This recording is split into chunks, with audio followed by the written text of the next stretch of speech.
Assalamu alaikum and welcome everyone to this new session at HatcheryHUB. We are here today to focus on how to care about the raw materials of every hatchery, the hatching eggs. How to care about hatchery eggs from the very beginning, even before being laid by the hen until it received at the hatchery. Allow me first to introduce myself. My name is Muntaser Salem. I am a poultry operations expert specialized in breeders, hatcheries, broilers, and poultry nutrition.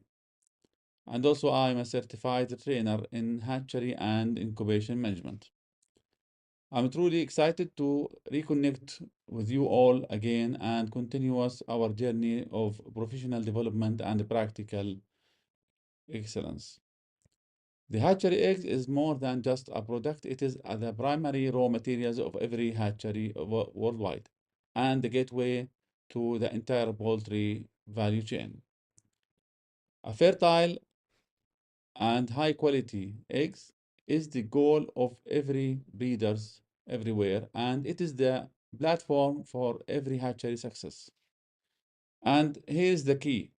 When we begin with a good, well-managed eggs, we empower the entire value chain to perform to its highest level of biological and economical potential. This webinar is part of ongoing series designed to support the professionals and beginners in their way to excellence and higher quality. I hope you enjoyed this session and find it valued to all your work and practices. Welcome again, and let's start. The main topics of our today's webinar are organized in three sections. The first section is to focus on the breeder flock care, how the embryo and hatching eggs formed and developed, and how to manage the flock to the best practices that optimize the performance and egg quality, and also the best practices for nest management and collecting the eggs. Then we will move to the second part, which is the logistic care. How to have best way to store the eggs and sanitize the eggs, and also the traveling practices, and also the how to select the good equipments for egg traveling and handling. The last section will be the how to care about the eggs itself, how to sort and the quality practices, also the importance of cuticle in protecting the embryo and eggs hygiene, and also the ways and methods available for egg sanitation and cleaning, and also how to deal about the dirty and floor eggs, what options do we have to improve. And the last one will be discuss some issues about impacts of low quality eggs incubation in the hatchery. The journey starts inside the mother hen when the hatching eggs are formulated inside the oviduct, and the fertilization happened within the first 5 minutes after ovulation. The structure of the hatching eggs has many parts, like the yolk sac, the albumin, and also the air sacs and eggshell and the cuticle. Each of these parts have a certain role to support the development and the growth of the germinal disc. If the eggs has a germinal and live germinal disc, it means it's fertile, and this reflects the fertility percent of the flock. The fertility percent means the number of fertile eggs divided by the total eggs tested. Remember that also we cannot hatch an infertile eggs, and not all fertile eggs will hatch at the end. Now, how to know what is our fertility percent? We have to make a fertility test by detection the germinal disc, which normally is the symmetrical round shape over the yolk sac. We may use magnification or type of lights that help us to distinguish infertile and fertile eggs. Remember that also the fertility percent drops with the flock age of the breeders. Hatchery success is integrated with breeder success. It is a fact that the chick quality and hatchery performance is very dependent on good hatching egg quality and breeders' good performance and management. That's why we have to care about many things that are playing a role in the flock management practices, like the breeder type, the weight gain and uniformity during breeding and laying, and also using purchases, light simulation, the mixing and timing, and sexual maturity, stocking density, peak production management, and also the male management and uniformity, and any type of stress, and also the flock age, as we know that the flock age and flock uniformity plays a role in the egg size, because the smaller hens tends to lay smaller eggs, and the larger hens tends to lay larger eggs, and also the egg size tends to be increased by the flock age, and also the uniformity of the eggs and egg size uniformity is related to the eggs, the hen size inside the flock. So if we have a good uniformity of the hens, that means we have a good uniformity of the eggs. And if you have an issue about the differences in egg sizes, it means that it's related to uniformity of the hen weight. A flock in poor health or under infections can transmit pathogens vertically to the eggs. Many egg-borne contamination can be transmitted through the mothers or the flocks to the eggs and then to the chicks and eggshell. There is two types of egg-borne contamination that comes systemically, like egg drop syndrome, anemia, Newcastle, Salmonella, Mycoplasma, and also by eggshell contamination like Salmonella, E. coli, Pseudomonas, and Aspergillus. That's why we have to care about the flock health. It means that we have to have good vaccination program, good medication, and good biosecurity. Proper nutrition and well-managed feeding programs are fundamentals pillars for achieving optimal reproductive performance and equality and healthy strong chicks in the breeder operations. The diet must be nutritionally balanced with the energy, protein, fat, minerals, and water, and also balanced with, for example, the calcium, phosphorus, and lysine, methionine, and also use different types of diets that are related to the flock age, starter, grower, pre-layer, and layers, and also the male diet. We have to control also the feed intake related to production level and the age of the flock, and also the weight of the hens, and use good feeder space. These factors, all of these play a role in improve the chick quality and hatching egg quality. And for example, using organic minerals improve the male's fertility and eggshell quality, like zinc, manganese, copper, and selenium.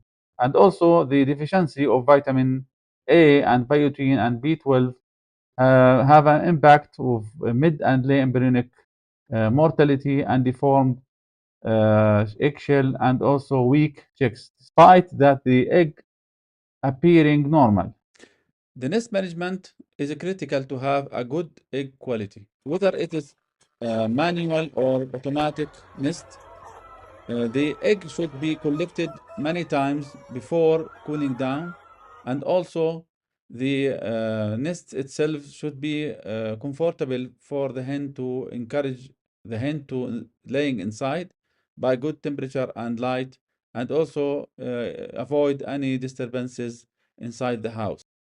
All the eggs should be disinfected before cooling down. That means you have to disinfect with formaldehyde gas after each collection. Put the eggs in a special chamber. Put the paraformaldehyde pills in the special heaters. Then also keep the temperature between 21 to 24 Celsius. Good humidity. Circulate for 20 to 30 minutes and keep there's a good space for air movement for circulation, and then neutralize by ammonia. Then ventilate for more than 2 hours. Be sure that there is no condensation, and then move the eggs to the storage room. Now we are moving to the second part of the webinar, focusing on the caring of eggs during logistics, from collection and storage to transport.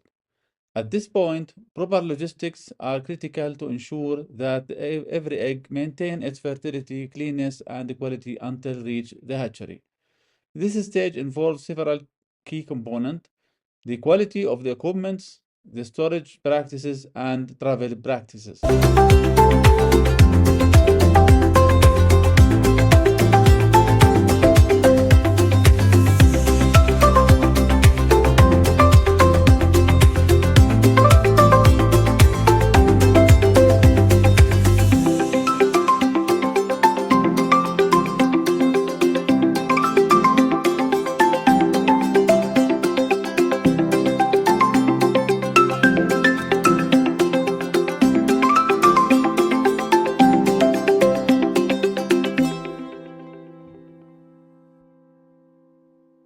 The requirements for good quality equipment like farm trays, boxes, sitter trays, or trolleys should be able to be cleaned and disinfected after each use.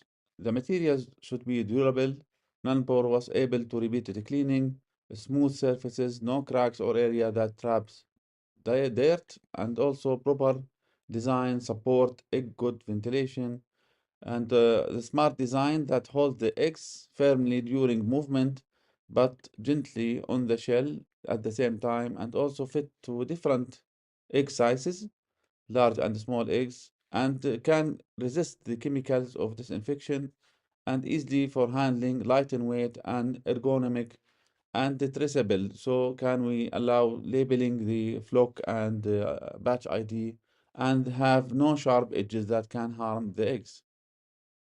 The good practices to storage the hatching eggs at farm, the priority always the temperature. So the temperature would be between 21 to 25 Celsius and humidity 60 to 70%.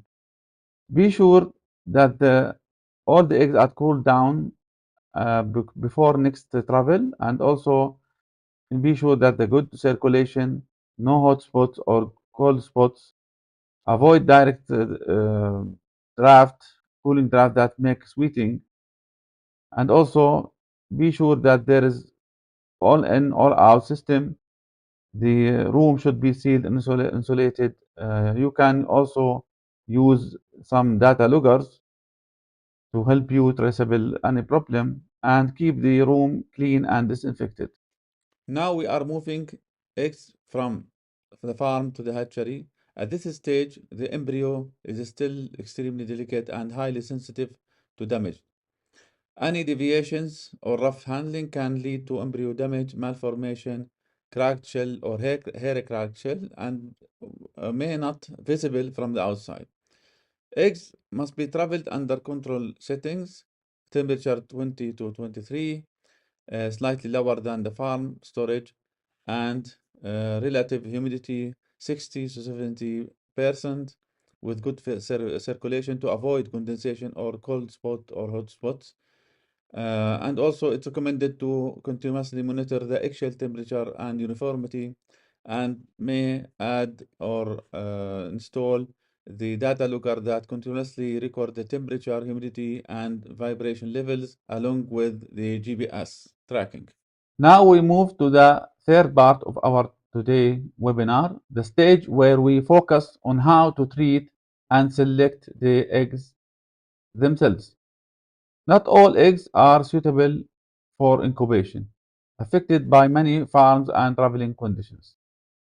The good practice is to keep the good quality eggs and identify and removing the low quality eggs by applying strict egg quality standard using both visual and measurable tests.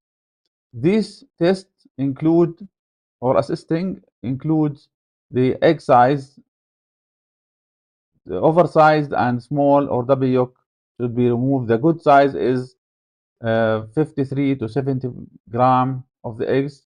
Also, the shape and strength of the eggshell, also the cleanness and the color of the eggshell. Remove or identify the floor eggs. If there's an upside downs, make a fertility test and egg content test. And also we can test the eggshell temperature uniformity and keep the flock performance data and logistic records. The most common of low quality or rejected eggs are the double yolk and small eggs and large eggs, as well as the hairy cracked or cracked eggs, also the deformed or weak shell, and also the dirty and floor eggs, and the whitish pale discolored eggs, and the bad or incorrect position. It should be corrected to the large end up, and only extreme differences in egg sizes and shell color or shell strength have a potential for of negative effect. And in some areas or cases, the dirty and floor eggs with good eggshell strength can be used after treated, cleaned, and disinfection, but it's generally not recommended.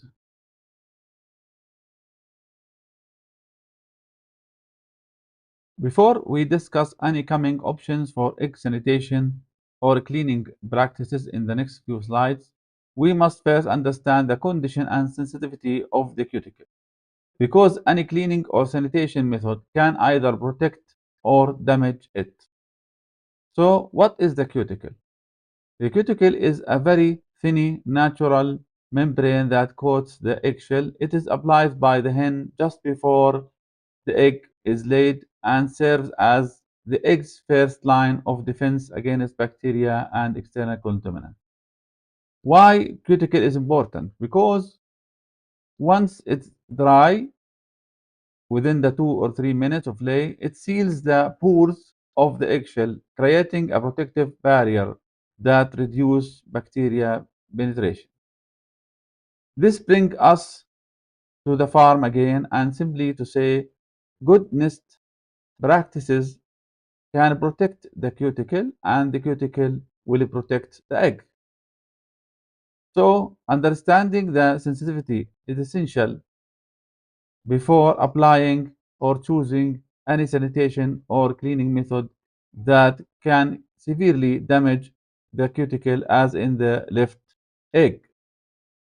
As mentioned before, at the farm level, eggs must be sanitized traditionally with formaldehyde fumigation immediately after each collection and before the eggs cool down completely. This early sanitation step is essential to reduce the bacterial load while the eggs is still warm and before contaminants become firmly inside the eggs or attached to the eggshell. However, additional sanitation steps may still be applied later, and some farms and hatcheries may choose replace formaldehyde with alternative dry or wet sanitation methods, depending on the regulation, equipment, and biosecurity policies. The options now is sanitizing, cleaning, or washing the eggs. Eggs that become dirty after the cuticle has dried and are still firmly well protected, unless they later get wet from washing, spraying, or sweeting.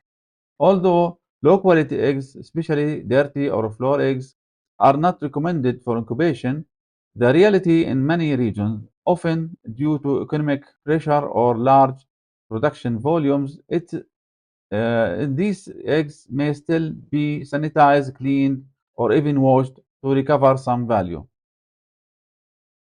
But every one of these practices must be performed with extremely care and strict precautions. Why?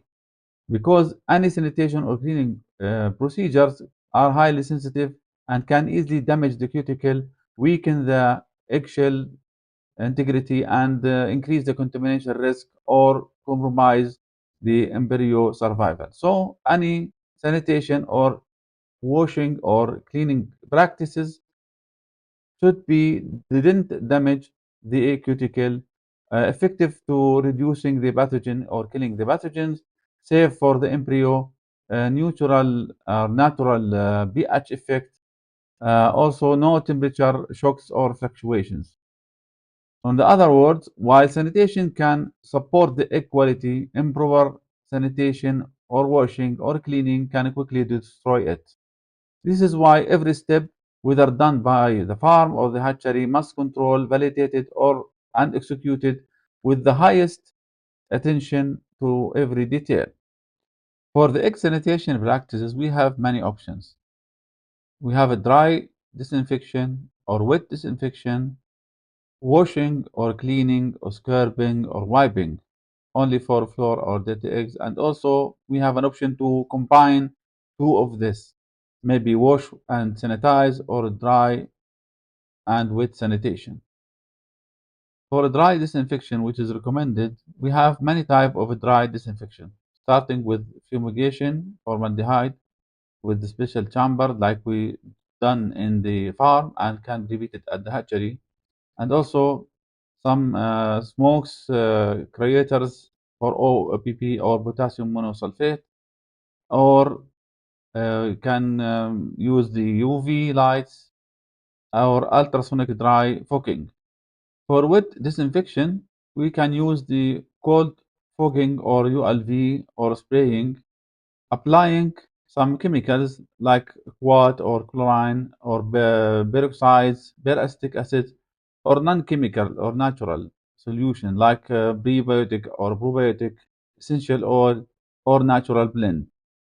If washing hatching eggs is the only option, it should be done with automated system rather than by hand or manual, because manual washing makes it difficult to control water temperature and maintain proper hygiene. Modern automated washers offer a better results, and the table egg washing machine should not be used for hatching eggs because the hatching eggs has completely different requirements. Egg washing must be fast and controlled the whole process. Soaking, wet brushing, rinsing, sanitizing, and drying should take no more than 2 to 3 minutes, and the water should be start at about 34 degree and gradually drops to 30 degree. After drying, the eggs should cool to 23 degree before being moved to the cold store.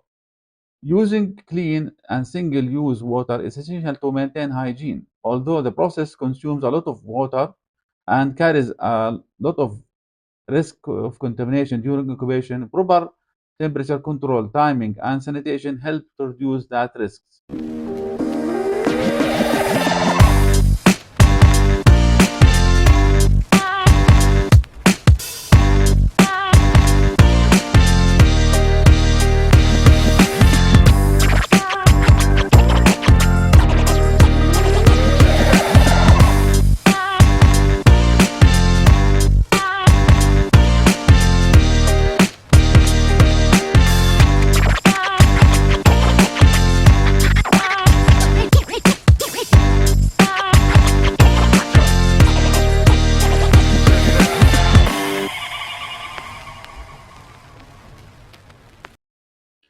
Now we will talk about some cases if we decide to incubate low quality eggs. The first one is the flour and dirty, improper washed eggs. We expect to have a high contamination and exploded eggs inside the incubators, and also the exploded eggs will content will transferred or move to other spread it to other eggs that make the contamination worse. And the chicks that are produced from these eggs will be highly contaminated, weak, and low survival and need more medication. The advice is put these flour eggs in the lower racks. The other three main types of low quality eggs is the hair crack, the pale and whitish color, and also the wrong position. We expect to have reduced hatchability, more contaminated eggs, more exploded eggs inside the machine, and small and red hawks chicks. And for malposition, we expect to have slow growth and high first week mortality and more malpositions of the embryo inside the eggs dead in shell. The other common case of low quality eggs is the tough handling or vibrated traveling. Um, if we have experienced some cases, we have to use some special device that can measure the traveling condition and vibration condition and know where and when this happened and how much the impact we expect. All these vibrated eggs expect to have more damaged, low fertile, and also more damaged embryos, hair cracked, and malformation of the chicks. One of the most popular case of low quality eggs is the drop in fertility. We have to investigate all the factors that can play a role here. Mostly it is a farm issue, and we have to review all data from the farm and traveling. There is many factors that can play a role here, that like health issues, nutritional imbalances, male management, or some stresses. And we have to investigate if there is other changes happening in the same time, like a drop in production or changes in the color of the eggs and more dirty or bloody eggs. Other techniques that can be not managed well in the farm, like the eggs may be cooled down or heated too much or fluctuation in the temperature, and also maybe long storage due to not applying first in, first out, and also maybe improper fumigation or handling. The final slide of today's webinar is the take-home messages. We have to know that the egg care starts at the breeder farm long before the hatchery, and the embryo viability depends on the egg quality and good practices at farm during traveling and at the hatchery. The eggs carry their problems to the chicks, contamination, poor nutrient and low uniformity, and also we have to collect frequently the eggs and fumigate before cooling down, and the transport temperature should be lower than the farm storage and higher than the egg storage at the hatchery. Even minor deviation in temperature, humidity, vibration, or airflow can damage the embryo. Discharge all the dirty eggs, floor eggs, infertile eggs, poor quality eggs, poor eggshell quality, and small or large eggs. Choosing the proper quality equipments reduce losses. Protect the cuticle by preferring the dry sanitizing, and when use wet methods only when necessary and with best practices. Most fertility problems start from the farm, and also share and review the data from the farm and transport regularly. Then finally, setting poor quality eggs greatly reduce hatchability and chick quality.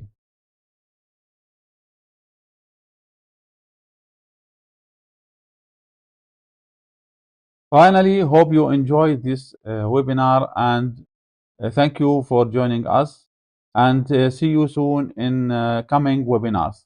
Thank you all. Assalamu alaikum.